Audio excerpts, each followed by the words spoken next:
So what happened with Bryce today? Well, the picture that I sent you with me in bed with no shirt on, Hmm. he wanted to discuss that. I said, "What's there to discuss?" I said, "I didn't show any of my private parts."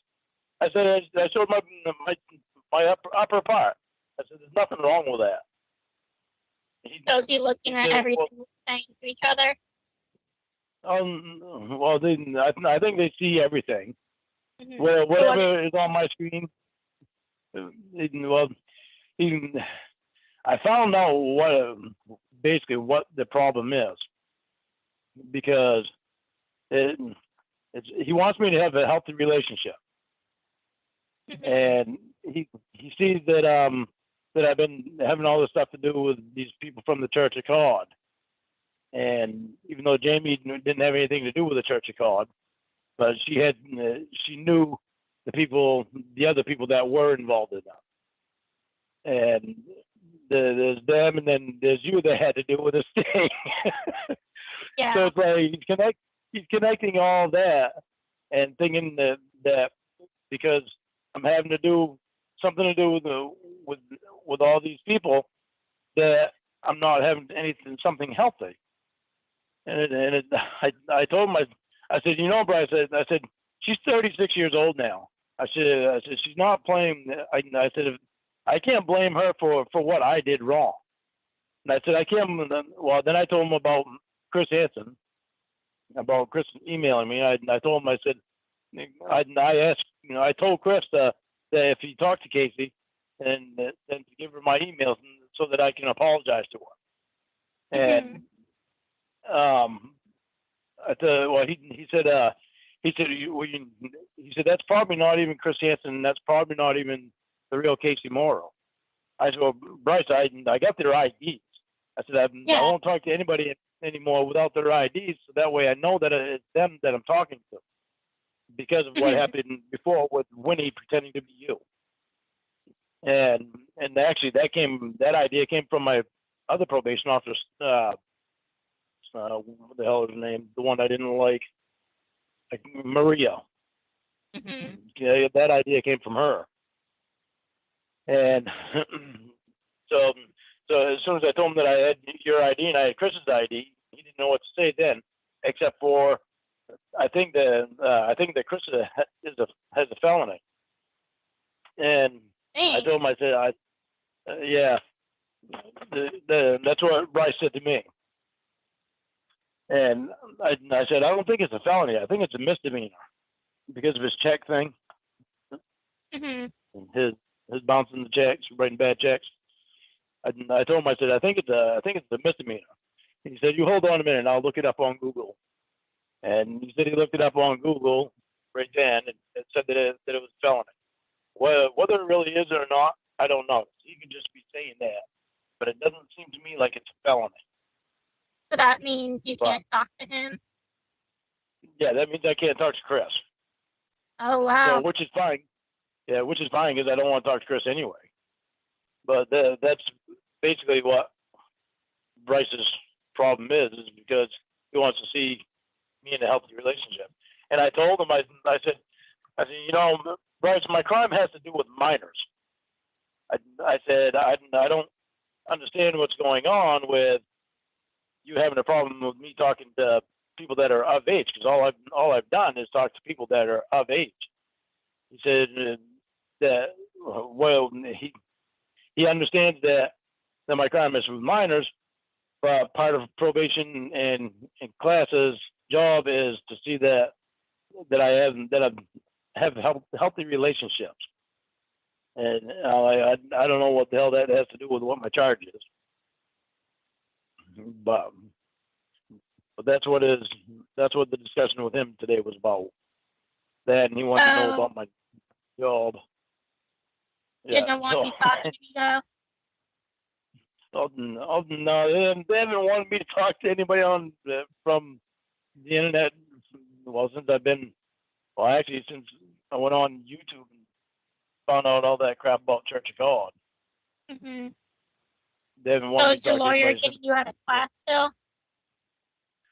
He's trying to, yes. I told him that I wanted out of class because How's he trying? that's not a reason. I don't know what he's doing, but well, You don't even know. there was one thing that he said to me that made complete sense.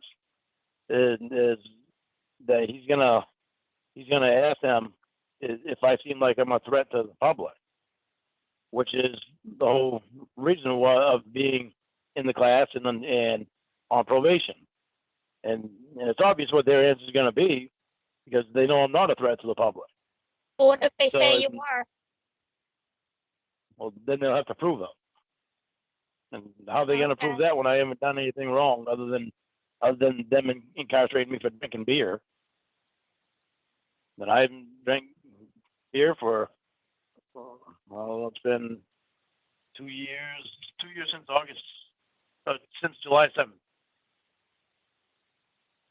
So 2 years and what's this? November, August, September, October, November. So 2 years and 3 months I haven't had anything to drink. Wow. I've wanted to have a beer, but I'm like, no, because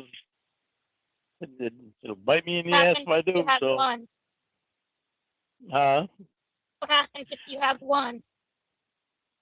Well, if I have one and they bring it up on the lie detector test, and it comes up that I lie, even though I don't believe in the lie detector test at all. But if it does, then I have a guilty conscience of it. Then I'm not gonna lie about it because it would have been true. Mm-hmm. How often did they give you those? Used to be once a year. Now it's once every 6 months. So why they changed that? I don't know why they changed that. You haven't failed any of them or anything? Oh yeah, I failed them. That's why I don't believe in them. I'd actually tell them the truth. Oh yeah, because I'd tell them the truth, and I knew it was the truth. And they came up that I failed, and I'm like, there ain't no fucking way that I could have failed that. I failed it a couple of times. And that's why it doesn't make any sense to me. But that's why they can't use it in court. Because you can. When's your next one? My next one is actually December 7th. I actually didn't. I think I told you, didn't I? No. Maybe I didn't tell you. I think it was last week that she called me. What did you fail your last ones for? They asked if I had seen any images of any nude images of minors, and I told them no. And that's the one that really pissed me off because I knew I hadn't. They said that I failed that. But what happened? Well, see, I haven't seen any. I haven't seen any in years. I mean, since. In years. Yeah, well, since images of it was actually they're actually real because it was back when I used to watch my nieces and nephews and all them. That's the last time I ever seen what? a kid naked. The last time I ever seen a kid naked was back when I used to live with my nieces and nephew. I used to have them all the time. That was way back almost 20 years ago, or over 20 years ago. That's the last time I've ever seen a kid naked. Mm-hmm. So you said it's been years. For them, it's been years, years. Yeah. So, but I've gotten sick in the class before, or after being in the class. How old are they now? Were they? Then they were. Oh, Christ, I've seen them naked since they were a baby, right up to I don't know, 9 or 10. So when they were 10, well, see, Darren was Darren was 11, Leanne was 10, Amanda was 8 or 9. But that's when I used to have them all the time. I used to have them. I used to watch them like 80% of the time because the mother had depression, and my brother was back here. So it's like I'm the only one that ever did anything with them. Mm-hmm. So, but the girls had their own. I had a 2-bedroom apartment. I had my bedroom, and the girls had their bedroom, and Darren slept on the couch. But that was the last time I ever seen a kid naked. Why were they naked? Because they'd take a shower. Because I'd take them to the pool. I'd take them to the pool too. They'd come back and take a shower after they get in the pool. Mm-hmm. And then they have to take a shower in the mornings. And you had to like bathe them or something? No, I didn't bathe them. They bathed themselves.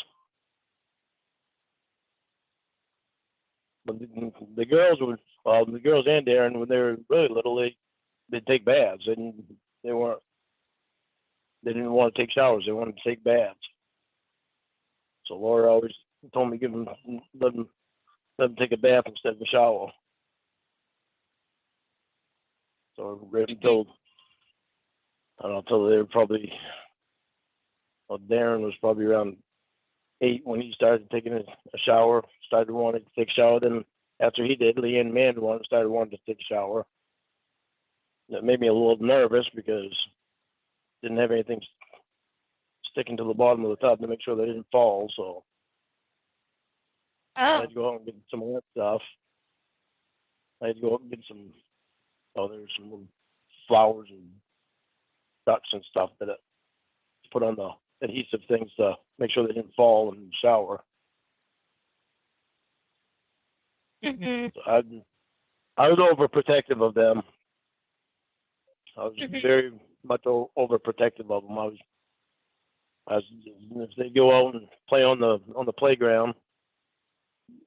Well, when I lived with Paul and Laura at their apartment, the playground was right outside of the apartment, and we lived on the second floor.